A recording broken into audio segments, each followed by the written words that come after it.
Oi, eu sou o Alexandre Lopes da Vitrópolis e esse é mais uma entrevista Vitrópolis à distância.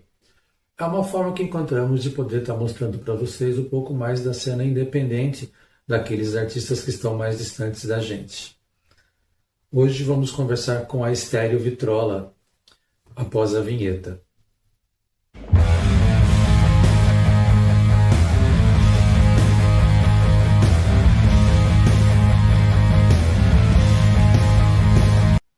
Eu tenho a honra e a alegria de poder trazer aqui a banda Estéreo Vitrola. Ela é do Macapá, do Amapá, conhecida pelo seu rock independente e experimental, com letras que valorizam a cultura local. Formada em 2004, a Estéreo Vitrola é uma das bandas mais antigas e importantes do rock amapaense. Fala galera, nós somos a banda Estéreo Vitrola e eu sou Patrick Oliveira, guitarrista e vocalista. Eu sou Marinho Pereira, baixista. Eu sou o Rubens Ferro, sou baterista. Como ocorreu o início da Estéreo Vitrola e quem deu esse nome à banda? Bom, foi no final de 2003, né? Eu já conhecia o Rubens de muito tempo, né? Somos amigos há muito tempo. Já tocávamos juntos, né? E conhecemos o AJ, Almir Júnior, que era um antigo companheiro nosso, e resolvemos então, vimos que tínhamos algumas bandas, alguns gostos musicais em comum, então a gente resolveu que depois do vestibular da vida, a gente ia se reunir na casa dele e fazer um som de maneira despretensiosa, né? Só que assim, no primeiro encontro foi bem legal, bem bacana, que a gente resolvemos então fazer uma banda com o nome provisório de B-Side, porque já tinha até um contratante para a gente tocar no evento, né? E aí só que faltava, né? Faltava alguma coisa, a gente sentia que faltava assim, mais uma guitarra para ficar mais legal. Até então para os covers que a gente ia fazer na época. Então foi que a gente procuramos o Patrick, né? Que estava recém-saído da antiga banda dele, uma banda autoral, diga-se de passagem, e ele aceitou fazer parte do projeto com algumas condições, né, Patrick, na época, que era mudar um pouco o repertório, que estava assim muito na cara, assim, tal, né? Mudamos alguma coisinha. E a nossa primeira apresentação foi com esse nome B-Side, né? Para a segunda apresentação, aí o chefe já tem uma história diferente aí, né, chefe? Não, não, na verdade eu fui chamado, né, na banda e assim, eu tinha recém saído de uma banda que estava fazendo já um som autoral, já estava e era a antítese de uma banda alternativa, né, que a gente trabalhava muito a questão regional. Era muito baseado nos elementos da terra, do mar abaixo, que era Little Big. Então a gente juntava assim, elementos do mar abaixo com rock, com punk rock, com rock de garagem. E essa banda tinha acabado e eu tava assim meio que... Eu tava prestes a me formar e eu tava sem tocar. E foi quando, acho que foi o Marinho e o AJ, né, que chegaram em casa e me convidaram para me fazer guitarra. Eu aceitei. E quando o Marinho fala assim de determinadas mudanças, é que eu também vi essa banda que estava fazendo autoral, ela passou pelo cover. E a gente fazia boate, a gente fazia casas e vários covers ali, os meninos queriam revisitar, né? E eu já tava de saco cheio. Eu já tava de saco cheio Pra de gente era novidade. Porra, eu passei muitos anos tocando em Morrison, mano. Então eu não queria mais tocar, eu queria... Deu certo no período em que eu fiz uma viagem. Acho que foi meu primeiro salário como professor na época. E aí eu fui para Belém, assisti o show do Los Hermanos. E foi no African Bar. E lá eu tive contato com a cena paraense, de rock paraense. E eu assisti Madame Satã nesse dia, assisti Susana Flag. Não sei se foi Johnny Rockstar ou alguma coisa assim. Ou foi Eletrola, ou foi Stereoscope. O Stereoscope não foi. Eu conheci o vocalista lá fora. O Jack. Então, de repente, eu fui colocado dentro desse cenário de rock alternativo do Pará, que estava em efervescência. E eu falei, cara, eu quero levar isso para o meu nicho dentro de Macapá. Porque eu estava vendo o público cantar assim, toda a paixão, assim, as músicas dos caras de lá. Então, aquilo me marcou muito. Eu acho que até hoje é uma das grandes bases digamos assim... Inspiração? como se fosse umas vitaminas, assim. Eu sempre lembro desse período em que eu vi o público cantar uma música da cidade a qual aquele público está sediado.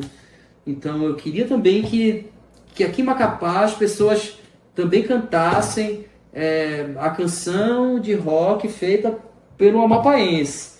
Né? E eu me lembro que na década de 90 já tinha Rancor HC, né? que os punk cantavam as músicas e eu achava muito louco aquilo.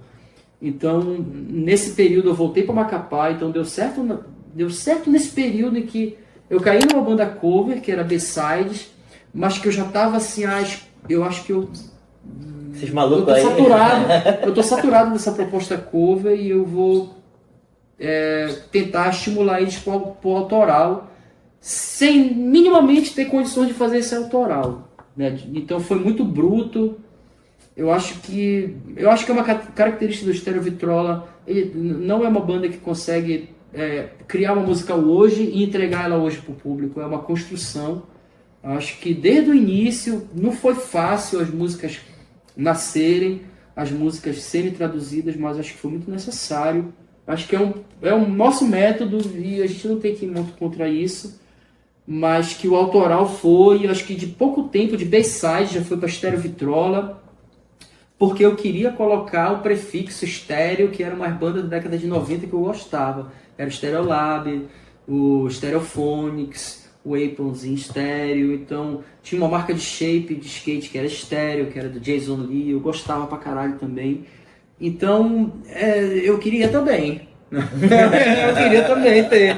E a vitrola veio porque minha mãe via tocando violão, e ele tá ali pro canto, ali tocando aquela vitrola velha dele. Então veio esses dois elementos e eu acho que foi o nome que colou para aquela época lá. Cola até hoje, né? Isso aí. O processo de criação musical, as letras, melodias e arranjos, quem faz o quê e qual é a formação atual da banda? As letras e melodias iniciais eu faço em casa. Eu sempre começo com uma melodia e essa melodia eu vou procurar algumas palavras que sejam fáceis para me cantar. E eu sei que vai ser fácil para cantar, vai ser fácil para me apresentar, vai ser fácil para me gravar isso daí. Então eu já penso todo nesse contexto. Então eu não tenho compromisso em contar história, eu não tenho compromisso em, assim, conscientemente passar mensagem. Eu apenas vou colando várias palavras que fazem sentido dentro daquele contexto e que sejam fáceis para mim executar enquanto vocalista. E aí eu chego com esse bolo primitivo e levo para o ensaio, e aí os meninos somam, né, com contrabaixo, soma com a bateria do Rubens e a gente começa, olha, o princípio é esse aí. E aí o Marinho chega com uma linha, o Rubens chega com uma bateria. E é muito legal porque, assim, o Estéreo Vitrola, ele vem de uma banda que muitas das vezes compõe dentro da estrutura eletrônica, principalmente a bateria, e a gente tenta levar essa bateria eletrônica para o Rubens fazer ser humano. Orgânica, né? É orgânica ela, então... se fosse uma bateria comum, acho que a gente estaria dentro do que a gente classifica como pop rock, né? Sim. Então a gente sempre tenta trazer as nossas composições e quebrando elas. E eu acho que a música eletrônica ela é um ponto fundamental na qual a gente acaba trazendo essa música eletrônica para dentro do Rubens, interpretada dentro do modelo analógico. Acho que ele pode falar melhor sobre isso, né? A gente pega a música que segue uma linha, vamos supor, na bateria, né? Aquela linha normal do rock and roll, e aí o Patrick traz as músicas e aí aquela música assim parece que se encaixa naquela batida, mas aí a gente sempre tenta desconstruir aquela batida que vem de cara, né, na música. A batida dessa música é essa.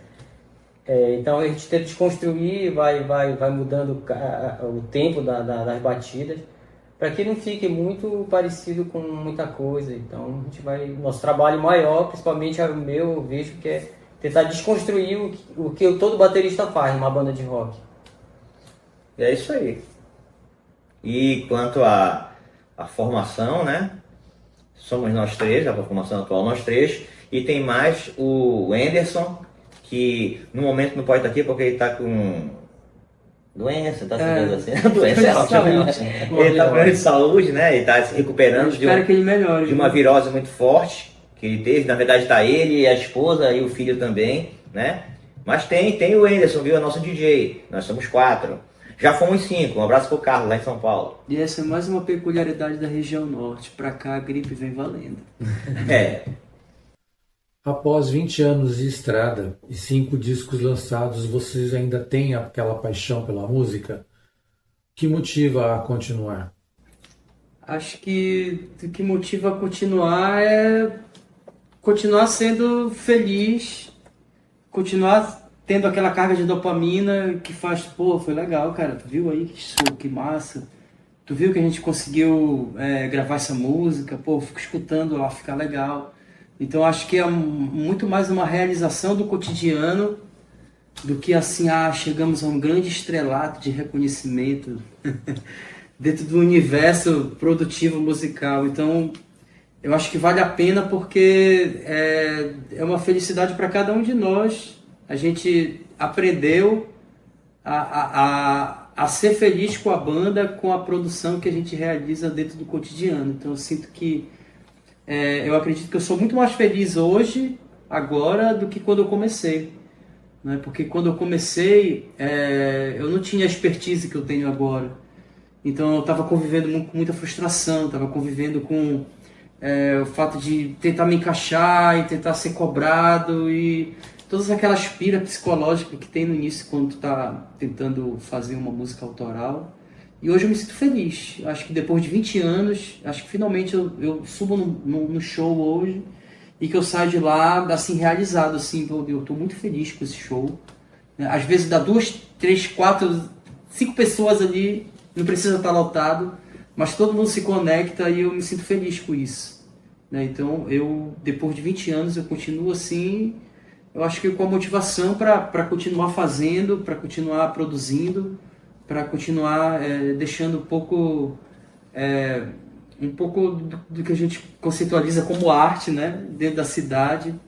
E eu sou muito feliz. Eu acho que eu volto a dizer, eu sou mais feliz hoje do que quando eu comecei. A palavra também ela é insistência, né, cara? A gente, há 20 anos atrás, não que tocar música autoral fosse novidade, né? Mas, assim, dentro do nosso nicho, pouca gente fazia isso, né? E aí a gente meio que tinha que empurrar a goela abaixo de quem estava assistindo, de quem se propunha assistir a gente tinha que empurrar meio que goela abaixo nossas canções, né? E nós queríamos que elas fossem ouvidas de alguma maneira, né? E de 20 anos para cá, hoje, como o Patrick bem falou, vamos tocar, dá 5, 6, 10 pessoas, mas são 10 pessoas que conhecem a banda. E uma alegria bacana no dia de hoje é que a gente vê que um público que curte a gente, ele vem se renovando. Tem gente que é fã da banda hoje que, quando nós começamos a tocar, não tinha nem nascido ainda. Tipo, gente de 17, 18, 16 anos que tá lá seguindo a gente e vai nas redes sociais e perguntam e ficam cobrando da gente quando a gente toca alguma música nova, ficam cobrando da gente por que a música não tá ainda no streaming, nas plataformas para poder escutar. Então eu reafirmo o que o Patrick falou agora há pouco. Eu acho que nós já éramos felizes, só que a gente não percebia porque a gente estava com um trabalho ainda buscando o que a gente queria. Mas hoje, com certeza, nós somos muito mais felizes. E depois de 20 anos, a vontade de continuar por mais 20 tocando, ela é muito grande. A questão da felicidade que o Patrick falou também, sinto do mesmo jeito. Porque antes, quando nós começamos, eu pensava que tocar as outras bandas, né, fazer música de outras bandas assim, é a maior felicidade e tal. E hoje eu já sinto essa felicidade até maior por ver uma coisa que nós fizemos, uma coisa que nós construímos, né, durante todo o tempo. Então hoje em dia eu vejo assim que quando eu acabo de tocar, eu sempre falo assim algumas vezes, é quando eu me sinto jovem aqui de novo, é quando eu volto lá ao tempo lá da juventude, dos 15 anos, mas fazendo uma coisa que a gente, da nossa banda, uma coisa que nós produzimos, uma coisa que nós fizemos durante ao longo do tempo. E eu sinto feliz por isso, por resgatar sempre minha juventude a cada vez que a gente vai tocar. Eu vejo a galera curtindo, os velhos, principalmente mais os jovens também.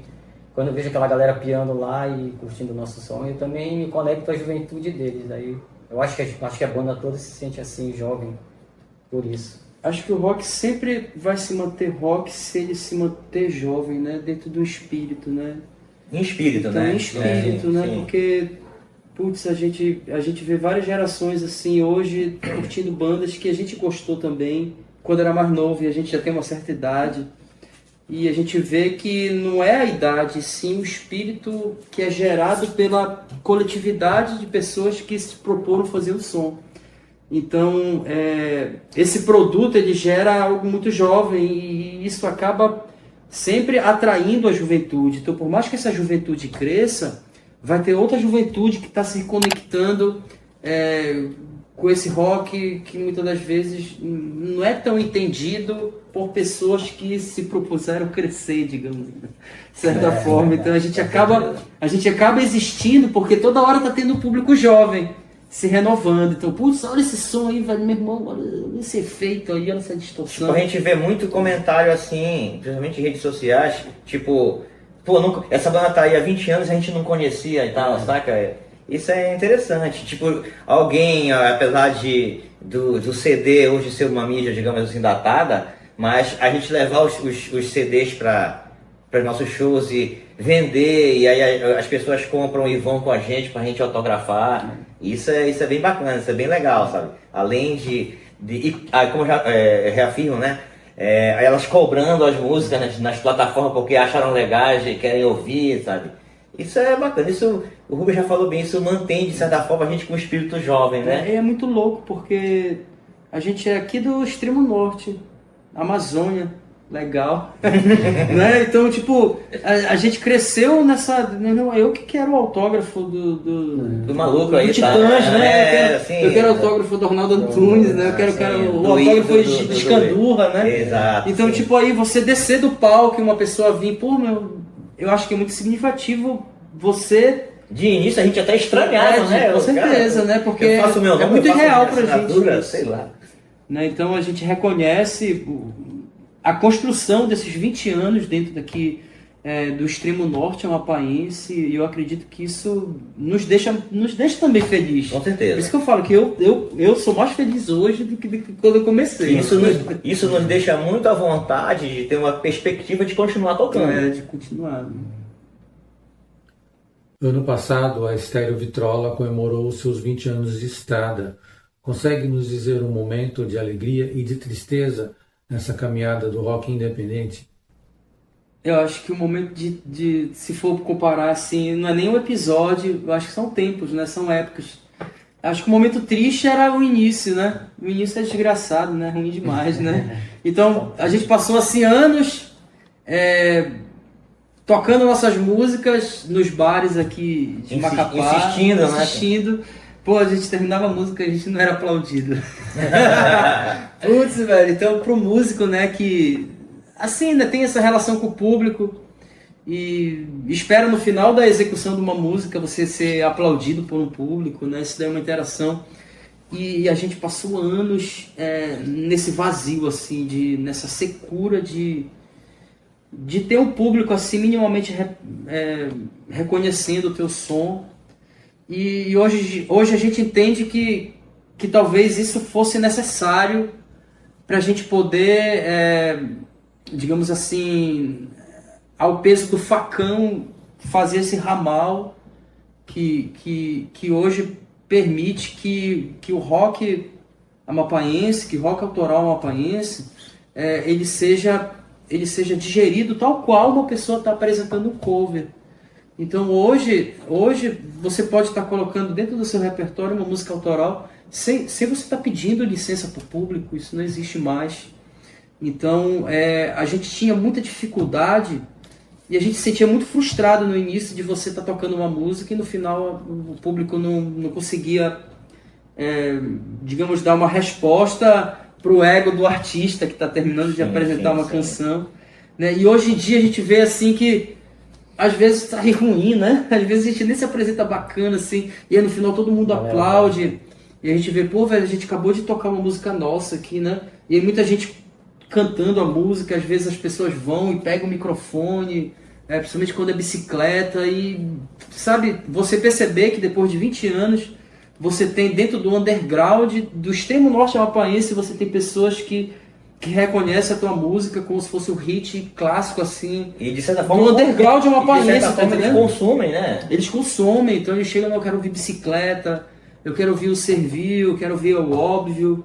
E quando essas músicas são executadas, assim, as pessoas cantam.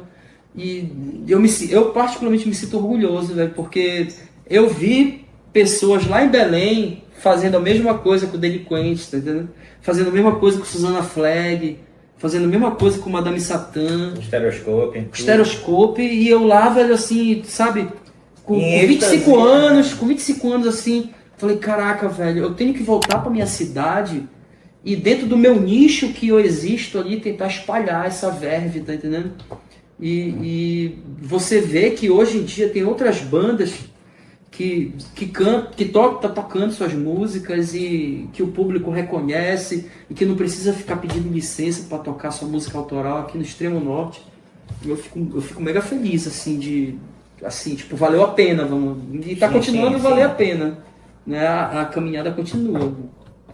A música Na Orla da Cidade, que aliás teremos uma versão exclusiva para a entrevista, ela fala sobre a divisão econômica do Norte. Pode nos contar um pouquinho mais? Na Orla da Cidade é uma canção sobre a solidão do Amapaís, sobre a solidão do indivíduo nortista que nasceu aqui, que tem as suas raízes aqui, mas não consegue pertencer a esse contexto nortista. Por quê? Porque a gente se sente muito mais colonizado do que pertencente à nossa própria origem. Então, apesar de não ser uma letra tão na cara assim, quanto a esse discurso de reconhecer o norte, como pertencente ao nortista, Na Orla da Cidade é uma ode a essa mistura da metropolização do norte, da colonização do norte, da urbanização do norte, que muitas das vezes não respeita a planta, né? Não respeita o vegetal, não respeita os limites, do que poderia ser considerado como o santuário do mundo, né? Uhum. Então a gente observa que o capital não consegue reconhecer a Amazônia como santuário. Então, apesar de na letra não conter tanto essa estrutura, lá está contido o fato de você estar na orla da cidade, berço da Amazônia, e você tá vendo o esgoto ali jorrando uma água dentro do meio que um lamento, assim, né? É meio que um lamento, né? O indivíduo tá passando pelo canal e vê aquele saco plástico, vê toda a poluição, e aí começa a ver que não tá tão distante dos centros que já foram metropolizados, digamos assim, que a gente está dentro desse contexto. A gente está dentro de uma transição entre o pertencer à Amazônia e o pertencer ao Brasil metrópole. Então, apesar de explicar a letra e ser tão complexa, é uma letra simples. É uma letra que retrata o esgoto jorrando água dentro do rio Amazonas. É uma letra que retrata as nossas calçadas velhas, né? O concreto rachado que a gente anda no centro da cidade. E que a gente observa que a gente não passa muito de uma versão atualizada do Coração das Trevas, do Apocalipse Sinal, né? É isso aí. É isso. Muito obrigado pelo material enviado, pelo tempo que vocês disponibilizaram para mandar esse material para a gente. Quero agradecer de coração. A gente conhece o trabalho de vocês já há muito tempo, desde que a Vitrópolis inaugurou em 2019, que a gente tem acompanhado e seguido vocês. Muito obrigado. Deixe suas redes sociais para as pessoas entrarem em contato, para agendarem shows, eventos, que precisar. E agradecimentos também. Obrigadão mesmo, valeu. A gente quer agradecer ao espaço que o Alê do Vitrópolis Web Rock nos proporciona. Não é a primeira vez que o Estéreo Vitrola ganha espaço nessa importante mídia brasileira. Para a gente é extremamente importante estar nesse episódio do Vitrópolis Web Rock, porque a gente, novamente ele coloca, a gente é longe, a gente é de longe. Não é toda hora que tem uma mídia do Sudeste que está interessada no que o Extremo Norte está realizando enquanto arte, principalmente rock alternativo brasileiro. Então a gente quer agradecer a Lei novamente você ter dado espaço para a banda. A gente tem nossas redes sociais, Instagram Estéreo Vitrola, Facebook Estéreo Vitrola, nós temos Bandcamp, o nosso último álbum, que é o Ansiosismo, ele está nos streaming. Temos YouTube. Temos nosso YouTube. Nós vamos lançar agora em julho um EP com 2 faixas, que é Flash, Delírio e Caos e Desaba, e o nome do EP é Perpétuo Socorro Undergroove. Então fiquem ligados nos streamers, nas nossas redes sociais, acompanhem, e eu espero que vocês tenham curtido. Nós somos Estéreo Vitrola do extremo norte brasileiro, estado do Amapá, Macapá. Valeu!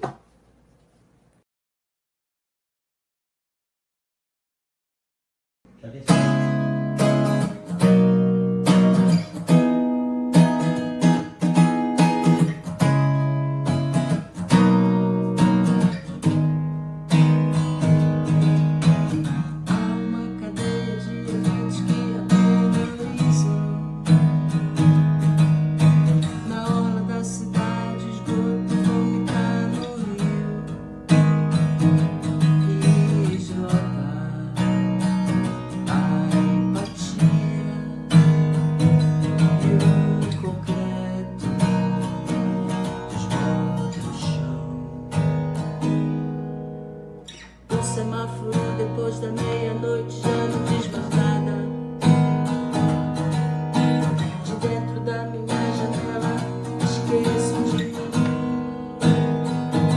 dando ideia do absurdo,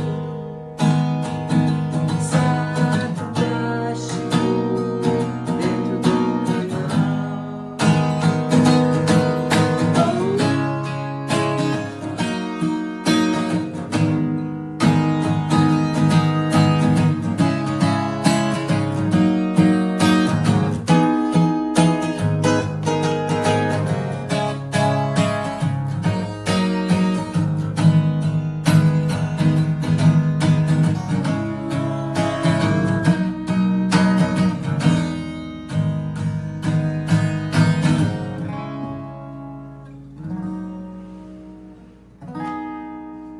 Versão exclusiva Vitrópolis Web Rock, Estéreo Vitrola. Valeu! E esse foi mais uma entrevista Vitrópolis à distância. Até a próxima entrevista Vitrópolis. Curtam aí. Um abraço.